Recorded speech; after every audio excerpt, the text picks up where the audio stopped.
a little bit on the subject of paying taxes. Evel Knievel was a daredevil. Everybody knows this, and he was a very famous daredevil. In fact, you think about jumping with motorcycles. Anybody that comes along and does it today, it doesn't matter because they associate with Evel Knievel because he started it. But doing what he did from day to day, you never knew if you were going to live to see tomorrow. And during the 1970s, Evel Knievel kind of made a record because his name was in the newspapers just about every other day. In fact, there was one time during the 70s when he even outdid the President of the United States. It was written right in there, who cares about Nixon, what about Evel Knievel, when he was going to jump the Snake River Canyon of September 8th, 1974. And Evel Knievel, I feel, didn't really pay taxes at that time, although he did make the money because he never knew if he was going to live till tomorrow. He got the money, he spent it, and it went through his hands, and he lived a very glamorous lifestyle. And do you think people took advantage of him? Well, I think that's why a lot of people ran around with him, because they got caught up in the glamour. And I was told several times by my stepmother growing up that I thrive after sensationalism. And Evel Knievel was right up my alley in that I was fascinated by the man for the fact of the things that he did and the way he conducted his business affairs and his accomplishments. I mean, this man has broken just about every bone in his body and lived to tell about it.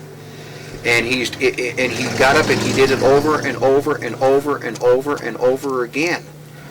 And he went around shooting his mouth off, saying that he was going to jump the Snake River Canyon, he was going to jump the Grand Canyon, and you got to admire him because he tried. It was not his fault what really happened, because when Robert Truax, the engineer, had built the Sky Cycle, which a lot of people don't realize there were actually three of them. There were two prototypes, and then there was the one that he actually used. One of them landed in the river there outside Twin Falls, Idaho, and was never found. The other one was recovered and then later sold to the Japanese, and it's in a Japanese museum from my knowledge of it. And the third one, I guess, he has himself till this day.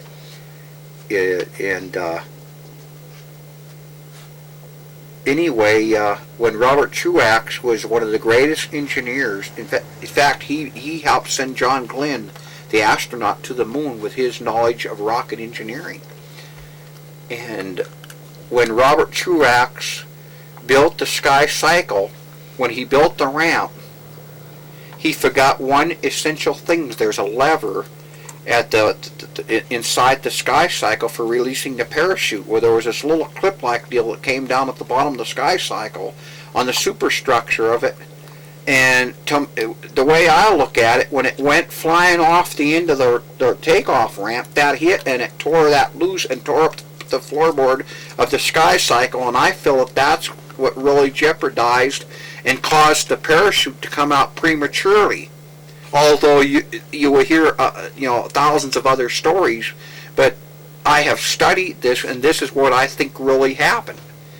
And you could be a genius, but still you can make mistakes, and this is living proof of it.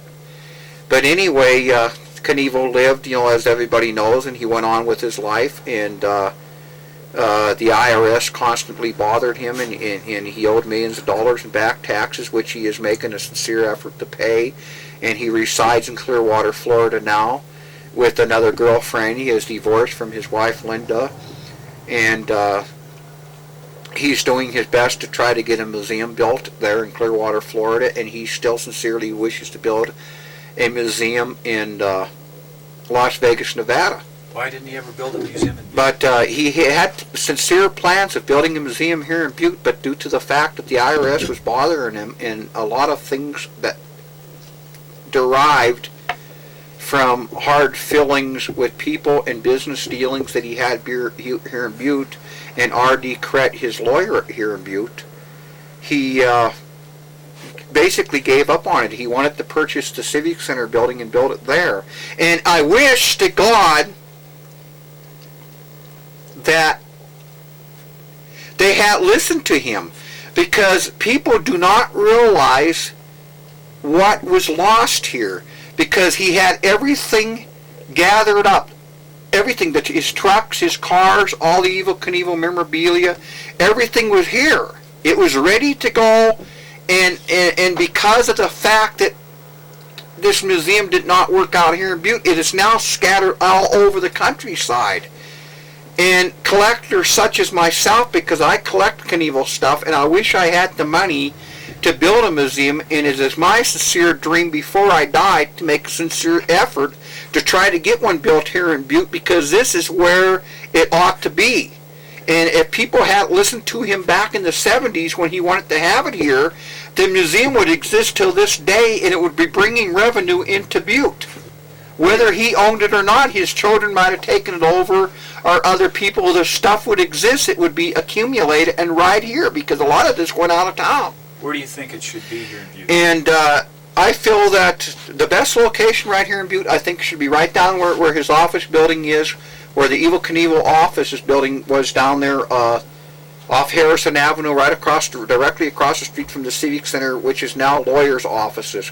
In fact, Knievel had a door on there, right, and it said "Business Monkey Business hours whenever I get here. For appointments, don't call me, I'll call you."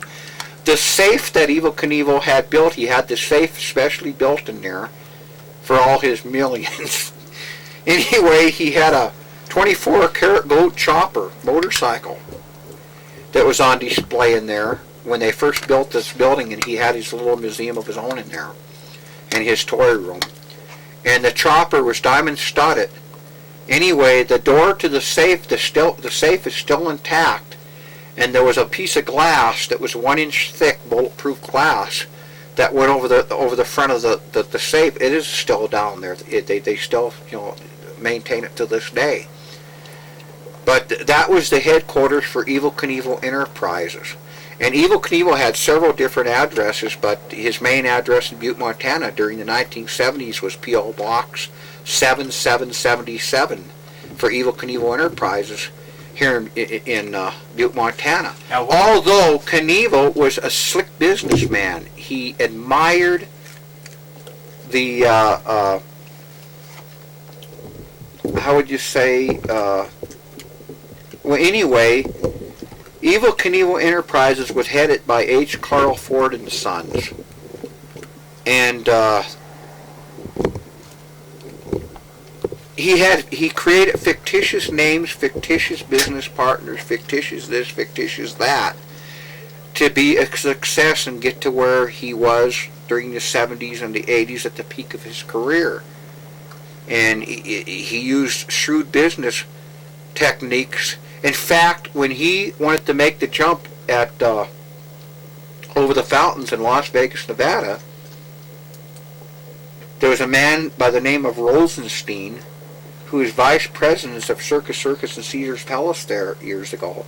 And Evel Knievel called him on the phone just to trump up, to get him interested that something was going on. He'd call him on the phone, he'd go, "Well, hello, my name's Evel Knievel, and I'm going to jump your fountains there at Caesar's Palace, and blah, blah, blah, blah, blah." It did get to get him excited. Then he'd wait a few days, and he'd call back, and he'd "I'm Frank Rosenstein from Sports Illustrated. Have you heard of that Evel Knievel? He's going to jump your fountains there, and when's this going to take place? We want our camera crew there." Then he'd wait a few more days later, and he'd call again, and he'd go, "Well, my name's Jay Quarles from Sports Illustrated," or whatever, to get this man interested. Then he showed up in his offices, and Frank Rosenstein would think to himself, "Well, there's something going on here I don't know about." So Knievel would show up in his office, and the secretary would run out there, immediately introduce him, and Knievel would meet this man, and he'd say, "Well, how you doing? My name's Evel Knievel, and I'm going to jump your fountains here," and so and so. And this is how he wrangled his invitation into jumping the fountains at Caesar's Palace in 1968, which took place New Year's or Christmas Eve night in 1968. Well, now, how would you know something like that? Well, I'm a historian. I collect everything on the Knievel family. I collect files of the birthdays, their wedding pictures. The Knievels fascinate me. and what they do and why they do it and why they tick. And I feel in my heart sincerely that Evel Knievel is a fascinating man. He's a fascinating piece of machinery, and that there's something deep down inside him that drives him. And there's been songs written about him. Hell, there was a song written right over the street over here, the Ballad of Evel Knievel, and Jerry's Corner Bar, and the flip side of it on a 45 record, and I have it somewhere here in the house.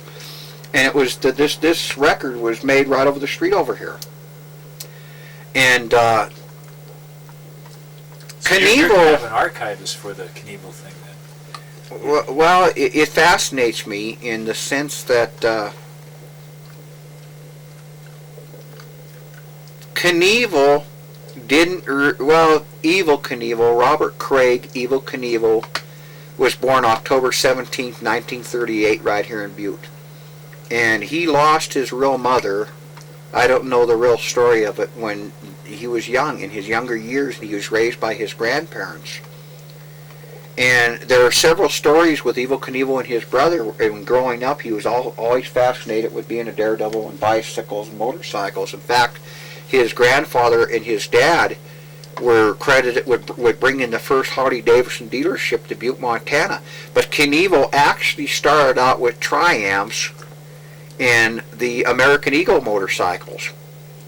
And then during the 1970s, well, after his jump there at Caesar's Palace, or I think it was the Cal Palace in San Francisco, California, he was approached by Harley Davidson, and Evel Knievel come up with the idea of building the Evel Knievel XR 750, which meant extra rare 750 motorcycle, which he held the patent on during the 70s, from my understanding.